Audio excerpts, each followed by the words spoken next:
এই হালুয়াটা বানিয়ে নেওয়ার সময় ছোটোবেলার স্মৃতি আবারও মনে পড়ে গেল। আপনারা অবশ্যই কমেন্ট করে জানাবেন এই হালুয়াটা ছোটোবেলায় কে কে খেয়েছেন বা এখনও কে পছন্দ করেন। ওয়ান টাইম ইউজ কাপগুলো ব্যবহার করেছি আজকের এই হালুয়াটা বানিয়ে নেওয়ার ক্ষেত্রে, আর দেখতেই পাচ্ছেন কত ইজিলি এটা মোল্ড আউট হয়ে যাচ্ছে। আর এই হালুয়াটা অনেক দিন পর্যন্ত, প্রায় 1 মাসের মতো কীভাবে সংরক্ষণ করবেন এই বিষয়েও থাকছে এই ভিডিওতে lots of tips and tricks. So without any further delay let's start our cooking. প্রথমেই আমার লাগছে কতগুলো ড্রাই ফ্রুটস। আমি এখানে 3 রকমের ড্রাই ফ্রুটস ব্যবহার করেছি, আর আপনারা চাইলে যে কোনো একটাও ব্যবহার করতে পারেন। আর এখানে আমি নিয়েছি হচ্ছে কতগুলো এই যে ওয়ান টাইম ইউজ কাপগুলা। তো এখন তার মধ্যে আমি এই ড্রাই ফ্রুটসগুলো সাজিয়ে দিচ্ছি। হালুয়া বানাতে যাওয়ার আগে এই কাপের প্রিপারেশানটা কিন্তু মোস্ট ইম্পর্ট্যান্ট, তা না হলে হালুয়া তৈরি হয়ে যাওয়ার পর কাপ সাজানোর আর সময় থাকে না। যাই হোক, এখন এখানে নিয়েছি গুঁড়া দুধ। আমি 5 টেবিল চামচ গুঁড়া দুধ নিয়েছি। একদম সেম মাপে এখানে ব্যবহার করেছি ময়দা 5 টেবিল চামচ। আপনারা চাইলে ময়দার বদলে গমের আটা যেটা, সেটাও কিন্তু এখানে ব্যবহার করতে পারেন। সব কিছু একত্রে খুব ভালোভাবে মিক্স করে নিলাম। তারপরে এই মিশ্রণটা একটা সাইডে রেখে দিচ্ছি। এখন একটা প্যানের মধ্যে আমি 1/4 কাপ ঘি নিয়ে নিয়েছি। 1/4 কাপ মানে 4 টেবিল চামচ। তার মধ্যে দিয়ে দিলাম চিনি 1 কাপ। ঠিক আছে, 1 কাপ বলতে 200 গ্রাম চিনি এখানে আমি ব্যবহার করেছি। এখন চুলার জালটা অন করে আমি ঘিয়ের সাথে প্রথমে চিনিটা খুব ভালোভাবে মিক্স করে নেব। এখন চুলার মিডিয়াম আছে আমি এটা ক্যারামেলাইজড করে নেব।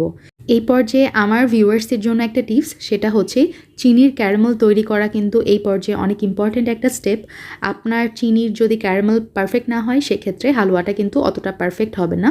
তো দেখতেই পাচ্ছেন আমার চিনির ক্যারামেল যখন এরকম একটু ব্রাউন কালার চলে আসবে, তারপরে চিনির দানাগুলোও যখন গলে যাবে, তখন বুঝতে হবে যে আমার চিনির সিরাপ বা ক্যারামেল একবারে রেডি। চুলার জালটা অফ করে দিয়েছি, আর শুরু থেকে শেষ পর্যন্ত মিডিয়াম আছে আমি এই ক্যারামেলটা তৈরি করে নিয়েছি।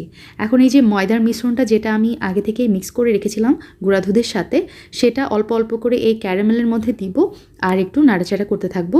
আর এই কাজটা একটু সাবধানে করতে হবে যাতে করে এর মধ্যে দানা পেকে না যায়। এই পর্যায়ে অনেকেরই কোয়েশ্চেন থাকতে পারে যে কাঁচা ময়দা এরকম ক্যারামেলের মধ্যে মিলিয়ে দিলে কোনো স্মেল থাকবে কি না, এক্সট্রা স্মেল। আসলে এরকম কিছুই হবে না, কারণ ময়দাটাও কিন্তু আলটিমেটলি এই ক্যারামেলের সাথে কুক হচ্ছে। ক্যারামেলের টেম্পারেচার কিন্তু অনেক হাই আছে এই পর্যায়ে। তো ময়দা এবং গুঁড়া দুধের এই মিশ্রণটা এই ক্যারামেলের সাথে খুবই দ্রুত কুক হয়ে যাবে, ডোন্ট ওয়ারি। তো আমি খুব সুন্দর করে আলতো হাতে এই মিশ্রণটা আমি নেড়ে চেড়ে একদম লামস ফ্রি করে নিয়েছি, খেয়াল করেছেন নিশ্চয়ই। এখন মোস্ট ইম্পর্ট্যান্ট একটা স্টেপ, সেটা হচ্ছে এই যে দেখেন আগে থেকে যে কাপগুলো আমি সাজিয়ে রেখেছিলাম না, এখন জাস্ট চামচ দিয়ে তুলতেছি এই মিশ্রণটা আর কাপের মধ্যে দিয়ে দিচ্ছি। এই কাজটা একটু দ্রুত করবেন যাতে করে ঠান্ডা হয়ে যাওয়ার আগে আগেই বা জমে যাওয়ার আগে আগে যাতে কাপে ট্রান্সফার করা যায়। হালুয়ার মিশ্রণটা কড়াইয়ে যদি শক্ত হয়ে যায় সেক্ষেত্রে আরেকবার কড়াইটা একটু চুলাতে দিয়ে নিলেই হবে।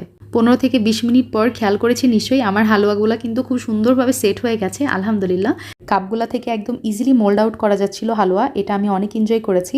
তবে আপনারা চাইলে কাপ কেকের যে মোল্ডগুলো পাওয়া যায় বাজারে কিনতে, সেটাও ব্যবহার করতে পারেন। সেক্ষেত্রে সেই টিনের মোল্ডের মধ্যে আগে ঘি অথবা তেল ব্রাশ করে নিতে হবে। তো যাই হোক, আলহামদুলিল্লাহ সবগুলো হালুয়া আমি মোল্ড আউট করে ফেলেছি, আর একটা বাটার পেপার দিয়ে আমি সবগুলো র্যাপ করে নিয়েছি।